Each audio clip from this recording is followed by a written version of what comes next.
Assalamualaikum warahmatullahi wabarakatuh. Nama saya Raden Tegar Adityantoko dengan NPM 22706414073 dari Prodi Sistem Informasi. Di sini saya ingin mempresentasikan tugas minggu ketiga pada mata kuliah Data Science. Yang pertama, membaca detail berbagai metodologi pengembangan data science. Yang kedua, melakukan proses perbandingan langkah antara berbagai metodologi yang sudah dibahas, mendiskusikan faktor kesuksesan dan kegagalan pada tahap generik metodologi data science. Yang keempat, memberikan contoh untuk ketujuh jenis task analitik yang dapat diselesaikan dengan data science, misalnya untuk regresi dipilih untuk suatu permasalahan, begitu pula untuk task yang lainnya penggunaan konteks perusahaan atau organisasi tempat bekerja untuk memudahkan. Kemudian, studi kasus deskripsi permasalahan. Untuk uraiannya, yang pertama, metodologi dalam data science sangat berperan penting untuk mengarahkan tahapan kerja secara sistematis, mulai dari pemahaman masalah bisnis hingga penerapan solusi berbasis model analitik. Pada tahap ini, peneliti atau praktisi data science melakukan proses pemahaman mendalam terhadap berbagai metodologi pengembangan yang digunakan dalam proyek berbasis data. Aktivitas ini mencakup kajian terdapat struktur tahapan, tujuan, kelebihan, serta batasan dari setiap metodologi yang ada, baik yang berfokus pada aspek teknis maupun pada integratif bisnis dan teknis.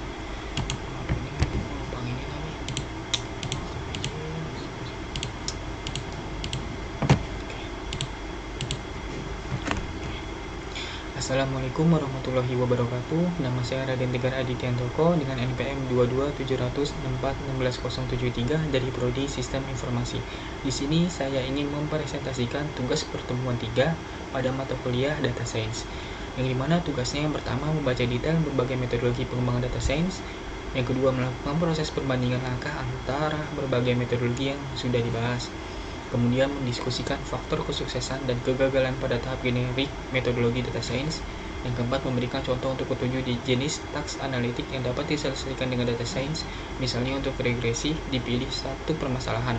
Begitu pula untuk task yang lainnya, menggunakan konteks perusahaan atau organisasi tempat bekerja untuk memudahkan. Yang kelima, studi kasus deskripsi permasalahan. Adapun untuk uraiannya, yang pertama yaitu metodologi dalam data science berperan penting untuk mengarahkan tahapan kerja secara sistematis, mulai dari pemahaman masalah bisnis hingga penerapan solusi berbasis model analitik.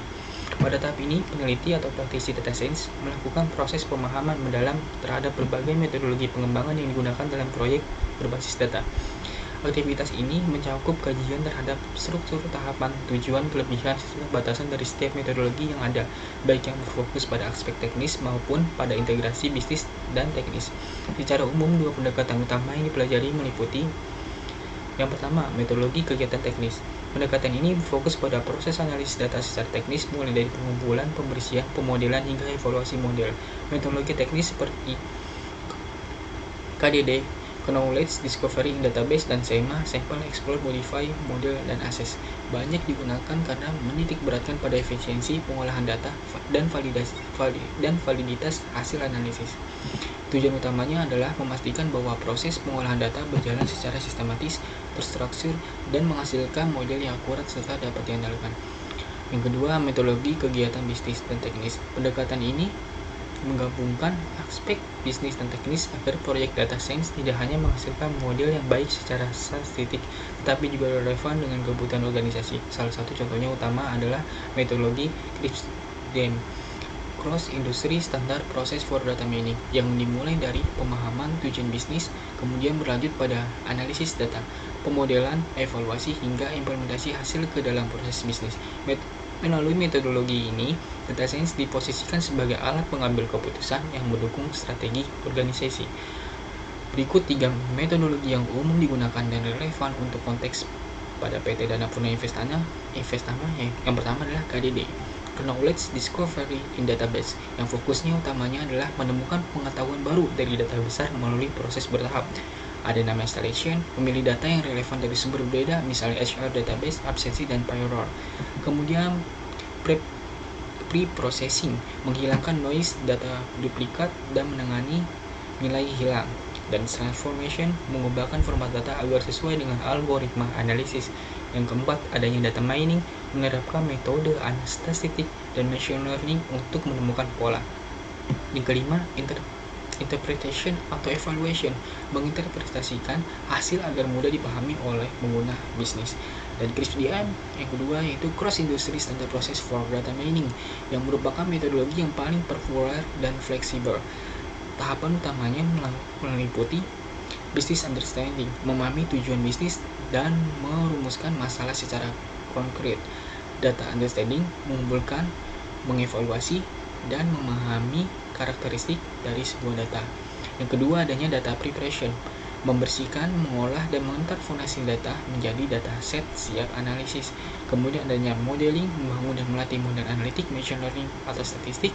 Adanya evaluation, mengevaluasi model dengan metrik kinerja dan kesesuaian bisnis. Ada deployment, mengimplementasikan model dalam sistem nyata dan atau dashboard keputusan. Kedua, proses pembandingan langkah antara metodologi data science. Tahapan ini bertujuan untuk mengevaluasi kesesuaian dan efektivitas antara metodologi yang berbeda melalui proses persandingan sistematis. Perbandingan dilakukan berdasarkan aspek-aspek seperti terstruktur, tahapan kerja, fokus utama, keterlibatan stakeholder, relevansi terhadap kebutuhan organisasi.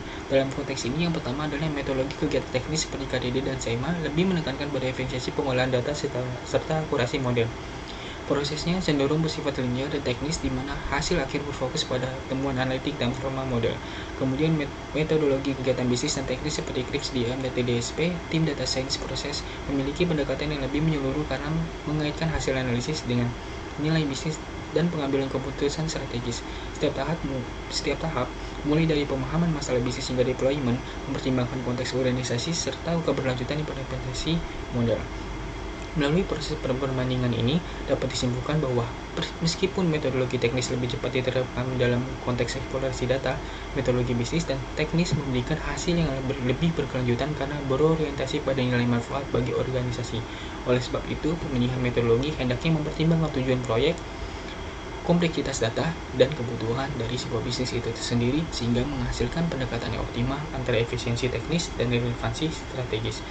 Yang ketiga, adanya faktor kesuksesan dan kegagalan dalam tahapan generik metodologi data science. Yang pertama adanya metodologi teknis. Metodologi ini berfokus pada aspek teknis proses data science, mulai dari pengumpulan data, pemrosesan analisis, hingga pembuatan model prediktif. Contohnya CRISP-DM, Cross Industry Standard Process for Data Mining, dan KDD, Knowledge Discovery in Database, dan SEMA, Sample, Explore, Modify, Model, Assess, Database, atau SEMA, Sample, Explore, Modify, Model, Assess. Adapun tahapannya, yang pertama ada data understanding. Yang konsekuensinya yang pertama adalah data dikumpulkan dengan kualitas tinggi, relevan dengan tujuan analisis, dan telah melalui eksplorasi mendalam.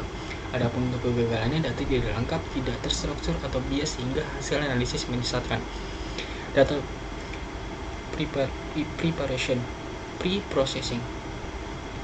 Kesuksesannya yang pertama, proses pembersihan dan transformasi data dilakukan sistematis, handling missing values, outliers, dan normalisasi. Adapun kegagalannya, terjadi kesalahan dalam pemrosesan data, misalnya salah encoding, kehilangan informasi penting.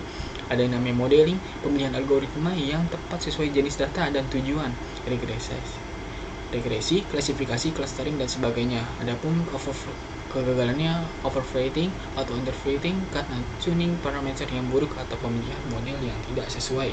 Adanya evaluation, untuk kesusahannya model dievaluasi dengan metrik yang sesuai, akurasi, average score, RMSE, AUSI, dan lain-lain, dan validasi silang dilakukan. Untuk kegagalannya, model hanya diuji pada dataset pelatihan sehingga gagal generasinya pada data nyata. Ada deployment implementasi teknis, model dapat diintegrasikan dengan sistem perusahaan, ada IP, dashboard, dan sebagainya, dan memberikan insight real time. Tidak adanya infrastruktur pendukung, model tidak terpakai karena sulit diimplementasikan. Metodologi kegiatan bisnis dan teknis. Jenis ini menggabungkan aspek bisnis dan teknis, menekankan pemahaman konteks organisasi, kebutuhan pengguna, dan penerapan hasil analitik ke dalam pengambilan keputusan strategis. Contoh metodologi CRISP-DM secara penuh dengan fase business understanding, option, explore, model, insert, dan data science life cycle atau DSC. Adapun untuk tahapannya, business understanding, kesuksesannya tujuan bisnis didefinisikan dengan jelas, selaras dengan visi perusahaan, dan dapat diterjemahkan menjadi masalah data. Kegagalan tim data science tidak memahami konteks bisnis sehingga solusi tidak relevan atau sulit diterapkan. Analytic approach, pendekatan analitik dipilih berdasarkan jenis masalah, prediksi, segmentasi, rekomendasi, dan lain-lain. Kemudian ada yang salah menentukan pendekatan, misalnya menggunakan klasifikasi untuk masalah regresi. ada namanya tahapan data preparation dan modeling, di mana khususnya kolaborasi antara tim bisnis teknis terjalin baik memastikan data relevan dan model sesuai kebutuhan pengguna. Adapun kegagalannya, kurangnya komunikasi antara tim menyebabkan asumsi keliru terhadap kebutuhan data. Evaluation, business validation. Nah, untuk kesuksesannya, hasil model dievaluasi tidak hanya secara statistik, tapi juga dari dampak bisnis ROI, efisiensi, profit. Kegagalannya, model bagus secara metrik, tapi tidak memberikan nilai tambah pada keputusan sebuah bisnis.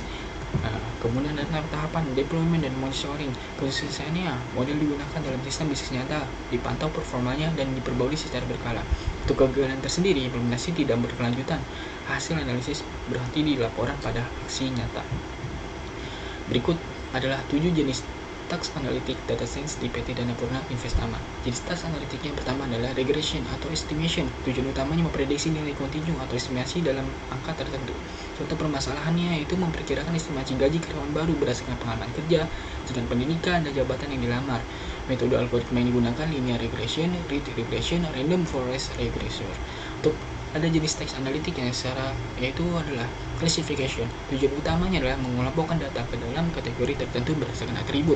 Contohnya mengklasifikasikan tingkat kinerja karyawan menjadi kategori baik, cukup, dan kurang berdasarkan data evaluasi dan data absensi itu sendiri. Kemudian metode yang digunakan decision tree, logistic regression, support factor relation, SVM atau XGBoost. Untuk clusteringnya mengelompokkan data yang memiliki karakteristik berupa tanpa label, unsupervised. Untuk ininya mengelompokkan proyek klien berdasarkan beban kerja, biaya proporsional, dan jumlah tenaga kerja yang terlibat. Ada Keyman, hierarchical clustering di Biscan. Association menemukan pola hubungan antar variabel dalam data besar, menemukan pola keterkaitan antara keahlian karyawan dan jenis proyek yang paling sering sukses dijalankan bersama.